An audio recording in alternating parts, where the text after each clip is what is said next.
কোন নেতা এই কথা বলতে পারবে না যে তাদের শীর্ষ নেতা যারা আছেন তাদের শরীরে হারাম রক্ত নাই, এটা কেউ চ্যালেঞ্জ দিয়ে বলতে পারবে না।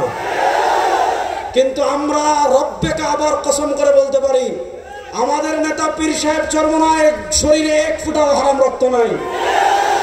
আমাদের নেতা পীর সাহেব চরমনায়ের হাতে তাজাবাজির কোন দাগ নাই। ইসলামী আন্দোলন বাংলাদেশের কোন নেতা কর্মীর হাতে তাজাবাজির কোন দাগ নাই। ইসলামী আন্দোলন বাংলাদেশের কোন নেতা কর্মীর হাতে টেন্ডারবাজির কোন দাগ নাই। ইসলামী আন্দোলন বাংলাদেশের কোন নেতা কর্মীর হাতে খুনের কোন দাগ নাই। ইসলামী আন্দোলন বাংলাদেশের কোন নেতা কর্মীর হাতে ধর্ষণের কোন দাগ নাই। এই নতুন বাংলাদেশে আর কোন চাঁদাবাদ টেন্ডারবাদ খুনিদেরকে রাষ্ট্র ক্ষমতায় দেখতে চান?